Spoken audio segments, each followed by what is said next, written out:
নমস্কার সবাইকে বন্ধুরা, আজকে 10ই আগস্ট 2024 ইংরেজি ত্রিপুরা দর্পণ পত্রিকায় উঠে আসা একটি বিশেষ গুরুত্বপূর্ণ হেডলাইনের বিস্তারিত আলোচনা কি দেওয়া হয়েছে সেটা এখন আমরা দেখব। হেডলাইনটির নাম হলো চাকরিচ্যুতি রাজ্য সরকারের প্রয়াস ভেস্তে দিল সুপ্রিম কোর্ট। এখানে বলা হচ্ছে, হাবিলদার পদে উচ্চ আদালতের নির্দেশে নিযুক্তদের চাকরিচ্যুত করার জন্য সরকারের আইনি প্রয়াস নাকচ করেছে সুপ্রিম কোর্ট। 8ই আগস্ট সুপ্রিম কোর্ট ত্রিপুরা উচ্চ আদালতের ডিভিশন বেঞ্চের রায়ের বিরুদ্ধে দায়ের করা এসএলপি খারিজ করেছে। সুপ্রিম কোর্টের বিচারপতি জে.কে. মাহেশ্বরী ও বিচারপতি রাজেশ বিন্দালের ডিভিশন বেঞ্চ রাজ্য সরকারের এসএলপি খারিজ করায় কর্মরত হাবিলদাররা স্বস্তি পেলেন। মাথার উপর থেকে অনিশ্চয়তার খাড়া দূর হল। উল্লেখ্য, 7ই মার্চ 2017 সালে হাবিলদারে 58টি পদ পূরণ করার নিয়োগ প্রক্রিয়া শুরু করে রাজ্য সরকার। 3 পর্বের বাছাই প্রক্রিয়ার মধ্য দিয়ে যোগ্য প্রার্থীদের নির্বাচিত করা হয়।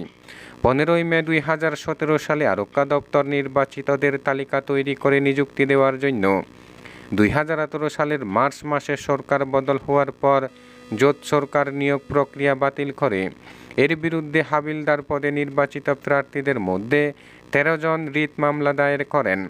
উচ্চ আদালতের তৎকালীন বিচারপতি এস তোলাপাত্র রিট মামলায় রায় প্রদান করে রিট আবেদনকারীদের নিযুক্তি দেওয়ার নির্দেশ দেন। এই রায়ের বিরুদ্ধে রাজ্য সরকার রিট আপিল দায়ের করেন। উচ্চ আদালতের তৎকালীন প্রধান বিচারপতি এ.কে. কুরেশি ও বিচারপতি এস.জি. চট্টোপাধ্যায়ের ডিভিশন বেঞ্চ রিট আপিল খারিজ করে 14 সেপ্টেম্বর 2021-এ। এরপর আরক্ষা দপ্তর রিট আবেদনকারীদের নিযুক্তি দিতে রাজ্য সরকার রাজি ছিল না। সুপ্রিম কোর্টে ছুটে যায় সরকার। ইতিমধ্যে তৎকালীন স্বরাষ্ট্র সচিব শরদিন্দু চৌধুরী সহ অন্যান্য আধিকারিকদের বিরুদ্ধে আদালতে অবমাননার মামলা হয়। রাজ্য সরকার এসএলপির অজুহাতে আদালত অবমাননার দায় এড়াতে চায়।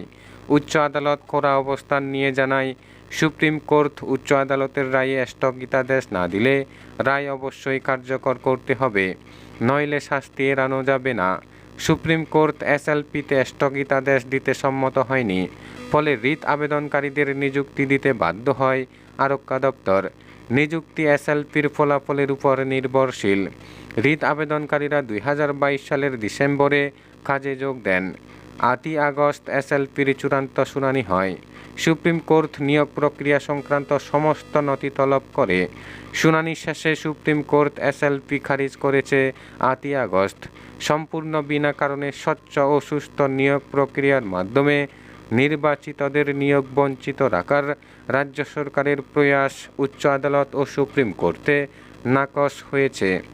উচ্চ আদালতে হাবিলদারদের হয়ে মামলা লড়েছেন আইনজীবী কৌশিক নাথ। সুপ্রিম কোর্টে ছিলেন আইনজীবী অজিত প্রবীণ ও আইনজীবী সমরজিৎ ভট্টাচার্য। বন্ধুরা, খবর আপাতত এই পর্যন্ত। বন্ধুরা, ভিডিওটি ভালো লাগলে লাইক, শেয়ার, সাবস্ক্রাইব করে আমাদের সঙ্গে থাকুন। ধন্যবাদ সবাইকে ভিডিওটি দেখার জন্য।